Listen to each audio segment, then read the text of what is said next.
All right, I'm in chapter 40 still of the fundamentals book. So we're talking about mobility and immobility.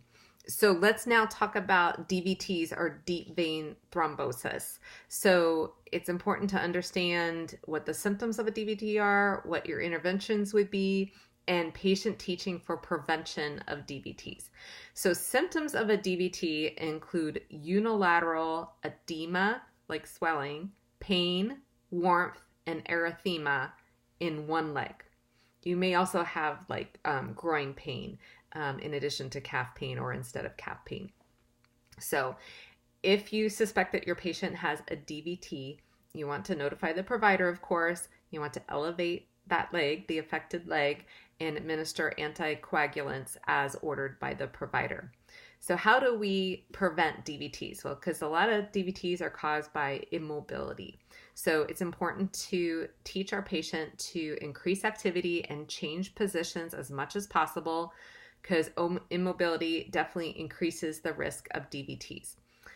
The patient should perform anti-embolic exercises every 2 hours. So this can include ankle pumps, foot circles, and knee flexion. Patients should avoid putting pillows under the knees, crossing their legs, wearing restrictive clothing, sitting for a long time, or massaging their legs. Also, typically when a patient is in the hospital, because they're laying around more, they're at higher risk for DVTs. So we often put sequential compression devices on patients. So these are like the leg squeezers. So these are called SCDs, or sequential compression devices. Your patient may also need anti-embolic stockings. If they are going to be wearing stockings, it's important to remove them every 8 hours to assess the skin. You don't want to leave them on continually. A couple other important things in this chapter: correct use of a cane and walker, as well as crutches. So when I was in nursing school, every time I took an ATR exam, there was always questions about crutches, like going up and down stairs with crutches. And I kept saying to myself, you know what? I need to learn the proper order for how to go up and down stairs. And then somehow I would get sidetracked with projects or other studying, and I wouldn't memorize those steps, and then take another ATI exam, and there it is again.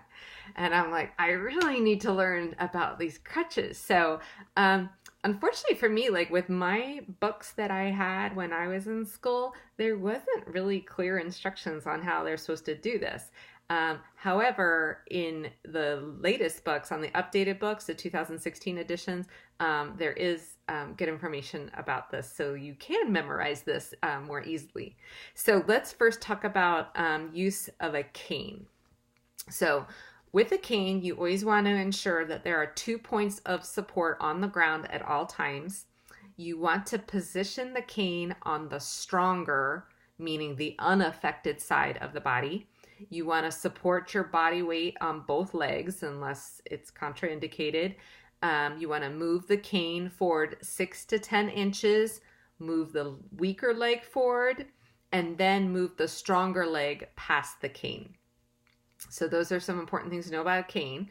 For a walker, you do not want to use the walker to stand up because it will come over. You want to flex your elbows 20 to 30 degrees. You want to advance the walker approximately 12 inches and then advance the affected leg and then move the unaffected leg forward. So that's a walker. Now we're going to talk about crutches, which was my nemesis with ATI. So some important things to know about crutches. You do not want to adjust crutch settings after the fitting. So the crutches should be 3 finger widths between the axilla and the top of the crutch. So there should be 3 finger widths there. You want to have the patient support their body weight on the hand grips as opposed to the axilla. So they shouldn't be supporting their whole weight on their armpits.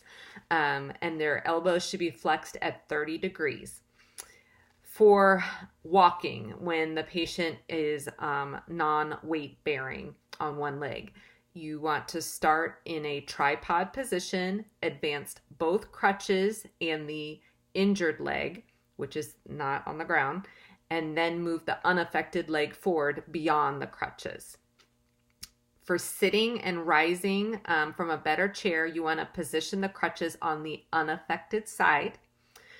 When going up the stairs, my favorite question, hold onto the rail with one hand, crutches with the other, step up with the unaffected leg, bring the injured leg and crutches up beside the unaffected leg.